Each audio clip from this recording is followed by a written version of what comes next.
Welcome to the I Heart My Fit Biz podcast, where we will be covering everything you need for inspiration, motivation, and practical advice in how to create a thriving fitness business.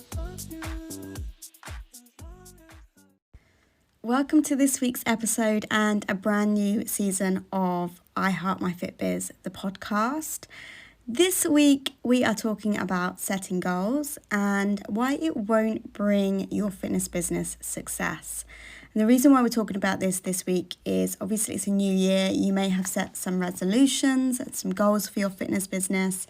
And this is obviously my opinion, but I really find that setting goals just creates more anxiety and overwhelm for a lot of people rather than actually helping people with their success. So we're just going to dive right in, and I want you to first of all think about what setting goals feels like for you. For me, setting goals has always felt really restrictive, really set in stone, and then it always makes me feel like a failure if I haven't reached that goal by a certain time. So I'm sure we've all heard of setting SMART goals. So specific, measurable, I don't know the rest.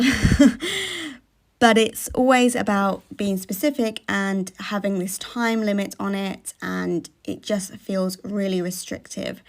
And I'm quite a creative, I am a creative person, and having that freedom and flexibility in setting goals and intentions for my fitness business is hugely important. And I've really always struggled with goals, and the fact that I don't like setting goals in itself has made me feel like a failure. It's made me feel like I'm doing something wrong if I'm not setting goals. And obviously, you want to keep a check on, obviously, any insights in your fitness business, what's working and what's not. But I think freedom and flexibility plays a bigger part in us achieving our goals than actually setting goals. So I've really created new rules around the way I set goals, we'll call them goals, in the sense that I don't set them anymore. And it's really up to you to find your own way and your own boundaries and your own rules about setting your own goals. Because I think we get into, and that's basically, everything I teach, anyone I help with their fitness business, I try and always create this flexibility and this freedom to personalize, because everybody is different. And I think we can get really rigid in running our fitness businesses, in the sense that we think it has to be a certain way, or somebody else is doing this, so that must be the only way that can be done. When I think we need to take elements of what's working for others and actually create our own rules around it and our own individualized personality around it. And the way we run our fitness businesses should be really personalized as well. So everything I say in any of my podcasts and any of my trainings is always for you to take what you need from it and use some of the things that maybe I do and I share, but also be flexible in what you take away and personalize it for you. So I'm really into setting intentions rather than goals. I think intentions are so much more flexible and leave room for slightly different outcomes as well. Because when we set goals, we tend to have, again, a rigid outcome as to, and when we don't get that outcome that we want, we think we've done something wrong, when actually, again, I'm quite spiritual and quite woo-woo, and actually allowing the universe to do a lot of the work for you and to maybe bring outcomes that you hadn't even possibly imagined, but it's better than you imagined. is something that I'm hugely behind. And setting goals sometimes takes away that magic of this or something better. When we set goals and have it really like a really specific outcome that we want and a specific target that we're trying to reach, yes, that's really great, and you can set targets and you can set goals. But I think it's finding that freedom and that flexibility around the outcome and letting go of it being to plan and being perfect. So maybe you've set goals, and again, you can always take examples of like weight loss goals and how restrictive that is, trying to reach a certain weight loss goal and then setting yourself a specific time for that, when actually our bodies are so different. So somebody might lose 10 pounds in like 10 days really easily, and somebody else's body may need more time and may need different elements to achieve that goal. And so it's a perfect example of how goals can be really negative and really restrictive and really rigid. And I think it's, again, hugely important to have this flexibility and this freedom of, yes, I want to reach this goal and this is my intention, but I'm open to it being slightly different. I'm open for it to be better, and I'm open for it to come in a way that's unexpected and different to anything that I could have ever imagined. So that's the way I look at setting goals. I have things that I want to achieve and I have things that I want to do. And like I said before, most of my life, most of my fitness business, I think, again, it stems from like jobs and school, where, again, these SMART goals that we need to set and these objectives. And it really sets us up for being really rigid and really by the book. And it sets us up for failure when we don't achieve those things. When actually sometimes we are not ready for those things to come into our lives. So it doesn't mean that they're not for us or we're not going to achieve them, but the universe has a different plan and a different timeline, which, again, if you're not kind of woo-woo or spiritual, that might sound a little bit odd. But I think we live in a time now that we need to have that flexibility and that freedom and that enjoyment of achieving our goals and doing it in a way that isn't so structured and so limiting in what we can achieve.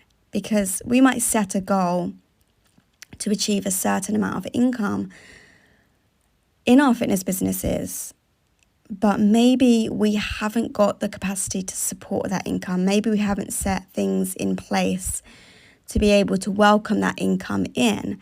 And so it may not reach us in the time frame that we want until we start to change certain aspects of our mindset and our practices in our fitness business. And so we set these income goals and we think, I need to do this by a certain time, when actually there's other things and other stepping stones that we need to achieve before we reach those bigger goals. Yet when we don't achieve that big income goal or whatever goal it is, by the time that we've set, we then think it's just not available to us and it's not, we've failed in some way because we haven't achieved it. When actually there's just a different path and there's something else that we need to learn first. And so in our journey towards that big goal, we need to learn different things along the way. And again, it's that openness and that acceptance of like, I haven't achieved this goal by this specific time, but I know it's still something that I want to achieve. And I know I'm not a failure for not reaching it in that specific amount of time. So in the traditional sense of setting goals, these SMART goals, specific and measurable and time specific, really set us up sometimes for failure, especially if you are I'm somebody who doesn't get along with deadlines. If I have a deadline, I will kind of rebel against that deadline and not do it. I'm somebody who, if I have all the time in the world, I will usually just get things done because there's no restriction. And you might be completely different. You might need a deadline. But what I'm saying here is that if you're setting a deadline for a goal and you don't achieve it, it can make you feel like a failure. So it's really more about having those goals, but really being open to the timeline and really being flexible in not necessarily changing the goal and the end result that you want to achieve, but just being open to it happening slightly differently, to it having a different timeline, and to also being a better outcome or a different outcome than maybe you've limited your mind to think. So really having this open flexibility with goals is something that I'm hugely passionate about. And I think it's better for the success of our fitness businesses. So I'm always more about the intention behind the goal, how I want to feel when I've achieved the outcome, rather than being specific about the actual outcome. So what I mean by that is, yes, I will have goals and outcomes that I want to achieve in life and in my fitness business, but I try and think of that as that's where I want to get to. How does that feel to be there? So I try to let go of any specifics of it happening a certain way or turning out like literally specifically as I've imagined it. And so if you've got a goal of maybe reaching a certain income or having a certain amount of participants to your classes, or having a target to grow your list or your social media following to a certain amount, you can obviously see those numbers and kind of visualize what that looks like. But I try and then get behind the feeling of that, rather than being really rigid in, this is what I want, this is the number that I want to reach, and if I don't get there by this time, then I failed. So I really get behind, okay, what does it feel like to have the specific amount of class participants and the reaching the number of followers that I want on social media, and growing my email list, and reaching a certain amount of income in my fitness business. That is the goal, and there might be some specifics of those numbers and what you want, but I really try and get behind the intention and the feeling of that. So how does that feel? And when you get behind the feeling rather than the specific picture of that goal being achieved, you then leave yourself open to it being better. You leave yourself open to it coming in unexpected ways or different ways than you could have imagined. And it also leaves you open to all the things that might be taking you off course with your goal. You no longer stress about that, because you think this might be a detour, this might be the way through to that end result. So being really open and really flexible with your goals is hugely important. So I want you to think about any goals that you've set for your fitness business, and I want you to still have those goals, but I want you to cross out the timeline. And again, this is optional. This is just something that I do. If you need a set timeline, then put a date on that goal, but do it with not a rigid, like, if I don't make it, if I don't achieve this goal by this set time, then I failed. Really be open to being flexible with, like, okay, I'd love to achieve this by this specific time, but if I don't, then I know that I can tweak and adjust and I can try again. I just really want you to get out of the habit of being really restrictive and rigid and limited. And I think goals and outcomes to goals and time limits on goals tend to do that. So I want you to, again, think about any goals that you've set for your fitness business for this year, for this month, for this week. And instead of really thinking about the how you're going to get there, and all the specifics of like, oh, I must do this to get there, or I definitely want this outcome and this has to be this specific. I want you to start to feel what achieving that goal feels like. Because again, when you start to get into the feeling state of that, you kind of let go of the specifics and the hows, and you just trust that feeling, and you're going for that feeling and that intention rather than being restricted and limited. So if it's an income goal, how does it feel for you to be living with that income goal? And then you might do some specifics of like, oh, how can I achieve that goal? But really be open to anything that then comes to you when you start to feel into that goal. And when you start to set the intention, like this is my income goal, and I'm setting that intention, and then get behind the feeling of that. Get behind, how does that feel? What does that feel like for your life if you have reached that goal? And really get behind that feeling. And that's the way I tend to set goals. So I still have, I don't like to call them goals, but I still have intentions. I like achievements that I want to reach in my fitness business, but I'm much more flexible in the outcome of those, and I'm flexible and open to it being slightly different. And I try and get behind the intention of it being better. And when I get behind the feeling of achieving that goal, the timeline just becomes irrelevant, because I can feel the feelings of the goal rather than being really anxious and overwhelmed about trying to reach it. It's more like a knowing that it's going to happen in many ways, shapes and forms, because it's the feeling behind it rather than the specific picture and outcome of it.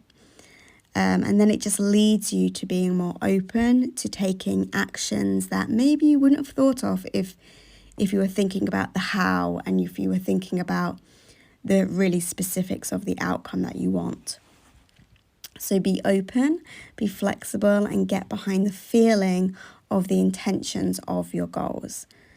Thank you for joining me for today's episode. If you found anything interesting, inspiring, motivating, useful in this podcast, please reach out to me and let me know. I love to hear your stories and how this has helped you. It's been my aim and my passion to help fitness business owners build thriving fitness businesses, but also build a fitness business without burnout and exhaustion, because that's where I found myself a few years ago. So if you need help with your fit biz, whether it's building online and creating an online service with a website and app, and new clients coming into your fitness business on a constant, consistent basis, or maybe you would love help filling your classes and bringing in new clients to your classes every week and every month.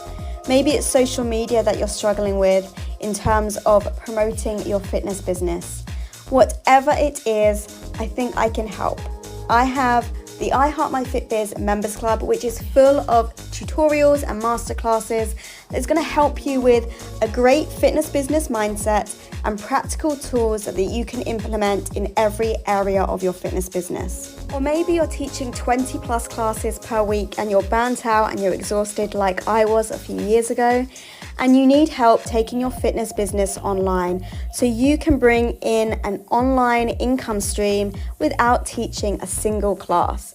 And that means you can start teaching only the classes that you absolutely love to teach because you love to teach them. And I can help you do that with the mentorships.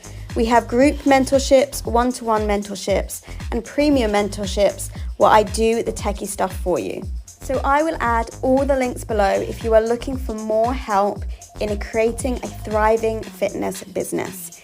If not, subscribe to this podcast or follow me on social media so you can get tips and advice on creating a thriving fit biz.